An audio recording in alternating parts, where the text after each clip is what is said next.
Those who love peace must learn how to organize as effectively as those who love war. I want you to take a second before you click off. Take a second to guess who said this. You'll be surprised. You'll be most likely be surprised because I was surprised when I read it. I'm going to repeat it again. Let it sink in.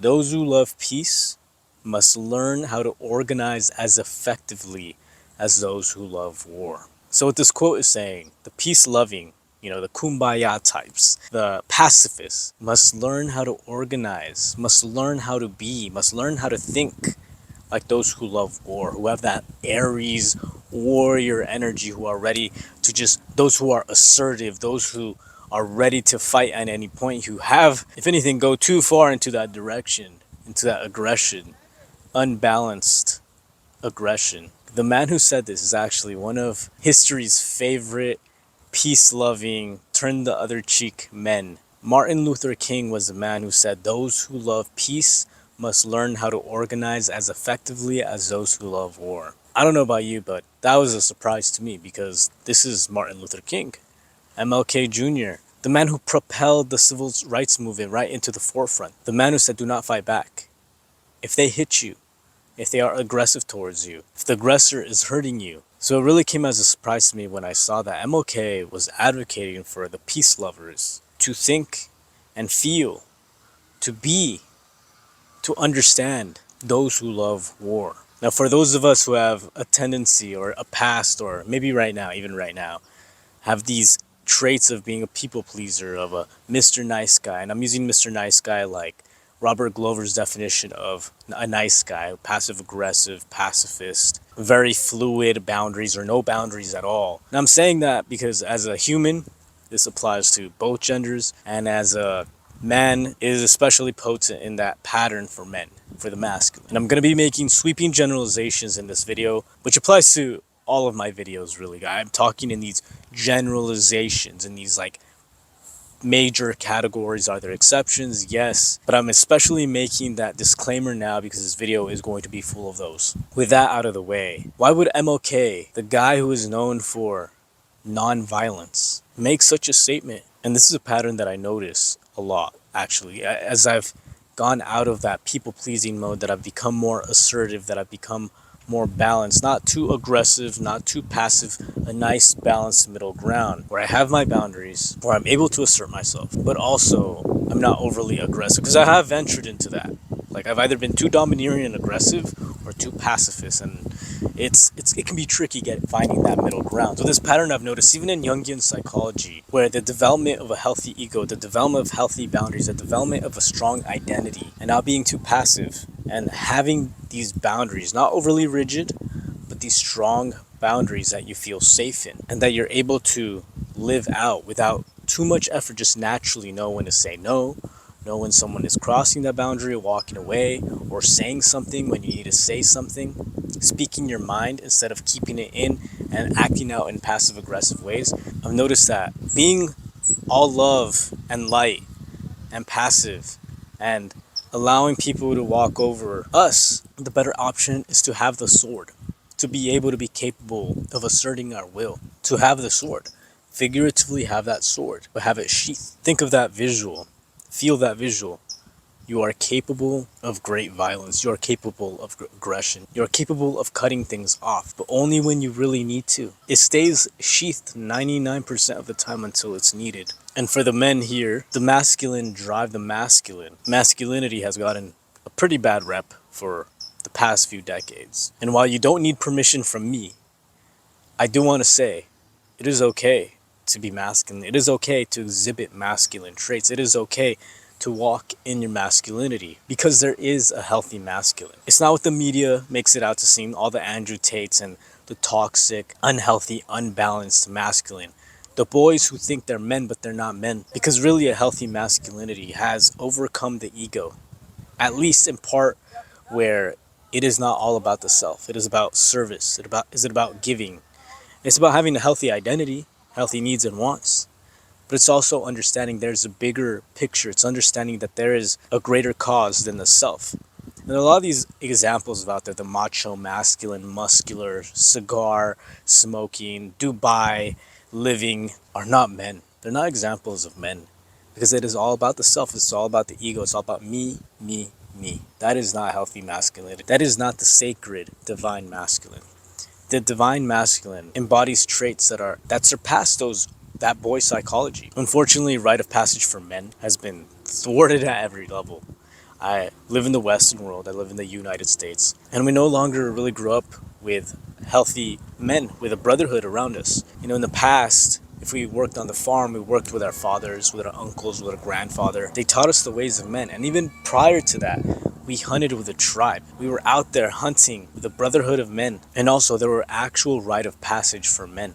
Because rite of passage does not really exist. There are pseudo initiations, but there are no rite of passage for men. And we see this throughout history. We see this throughout different civilizations, throughout different tribes, throughout a lot of indigenous cultures, that boys, when reaching a certain age, went out with the men, only men, and were blessed by the men. And they had to go through a trial, through a vision quest. They had to go through a hunt. They had to be near death, survive the wilderness. And it might seem outdated now, but that transition point was the starting point of that man. That boy came back a man. He came back with tools and assets and a mindset that at any point I could die, that I am mortal, I'm not invincible, and that the well-being of the tribe, the well-being of my people also rests on me being a healthy example of the masculine, of giving myself to a greater good, a greater service to others. And we see this in really everybody, not just men, that people are mostly serving themselves.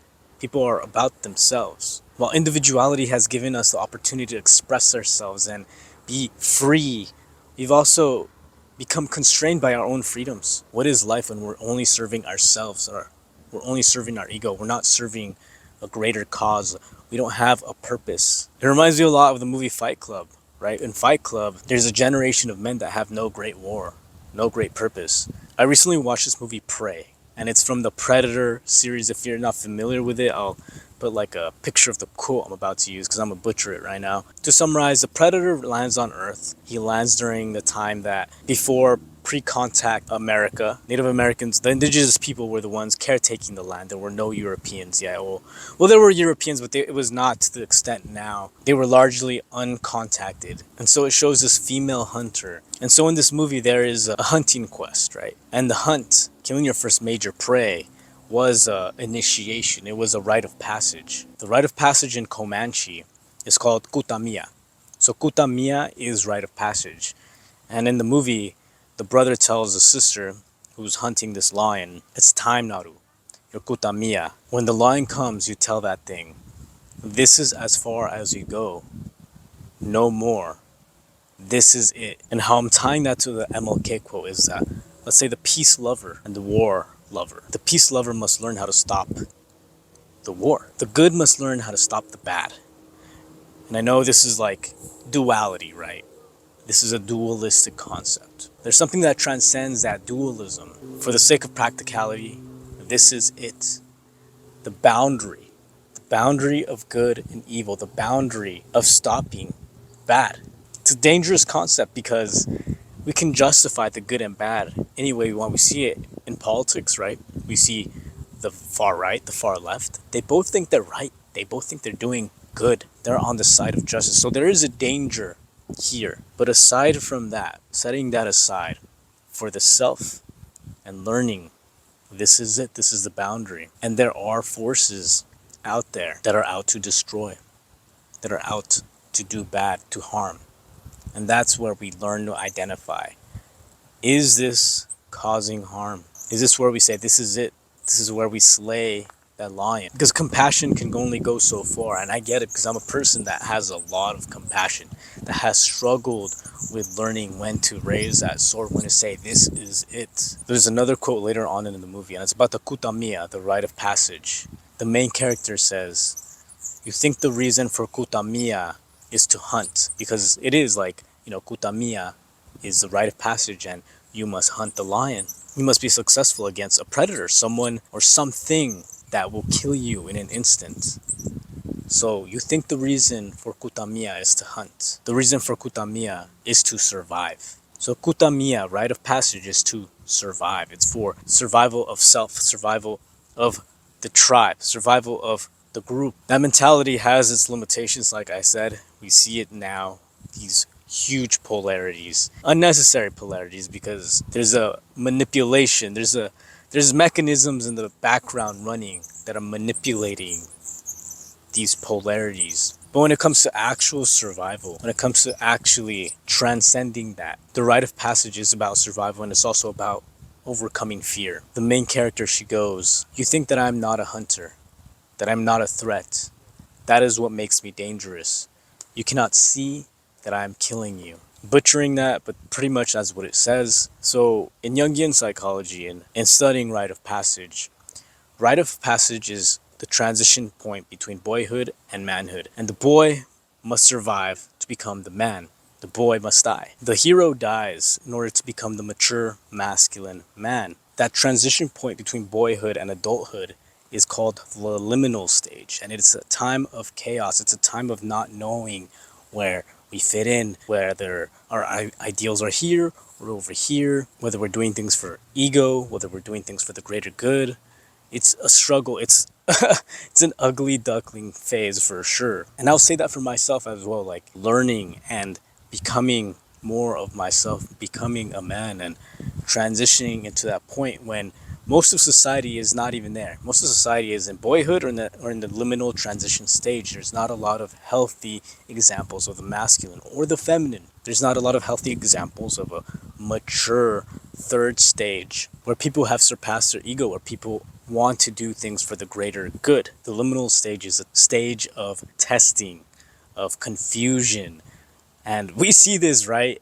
So many things are testing us. The media is testing us. Politics are testing us.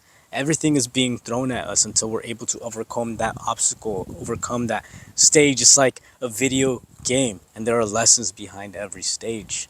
The liminal stage is testing. We are being tested. You, I, the whole of society is being tested, and there are people that are trying to puppeteer us, that are trying to pull the strings, and our job is to cut that strings and find our own power. It is to find our own authentic self. It is to connect back to God, back to source. It is to connect to ourselves. It is there. Everything else is illusion, is Maya. Even the previous part that I'm talking about learning to have a strong ego, that is a stage. That is a stage. And the reason I advocate for that is because it is an important stage. We cannot skip it. There are people that believe you can skip it. I'm on the fence about that, but honestly, my gut says no. My gut says that's a danger as well. It's where spiritual bypassing happens. It's where people think they're all peace and kumbaya, and they have a very strong dark shadow. They have a shadow lurking because they haven't yet confronted who they actually are. They wanted to go from like the beginning stage to being like, I'm now enlightened, and that's just not how it works. I mean, like I said, I'm talking in generalizations, but for the most part, it happens in stages. We learn as we go. I'm making this video because there's so much chaos, or at least perceived chaos. It's not real chaos, really, but it's perceived chaos in terms of politics, in terms of what's going on, and especially my country, the US, and probably every other country right now as well, unless the thing is getting out of that. It's not real. It's real and not real. But to be identified with the politics, to be identified with certain things is part of the confusion, is part of the testing, it's part of keeping us anchored in the 3D, it's part of keeping us in chains with our puppet strings attached. And what I want to say, even on YouTube, even here, it's okay to get lost in the fray at times. I do too. It happens to me all the time, and I learn my lessons. Sometimes I gotta relearn it, sometimes I fall again, and it's just understanding that that is part of the process. So genuinely, it is about owning yourself. And you might be at different stages of this whole thing. You might be over here, over here. It's unique to you. What I do know is that the path isn't easy, and it's not going to be easy. It's not going to be easy until it is. That'll click, whether right now or later. Become like the feathered serpent. The feathered serpent is a symbol, a motif, a god of my culture. The feathered serpent represents the connection between earth and heavens, the celestial realm. It is the one who connects both, like Hermes. Become like the Buddha heart and the demon hand. Shaolin monks talk about embodying the balance between both.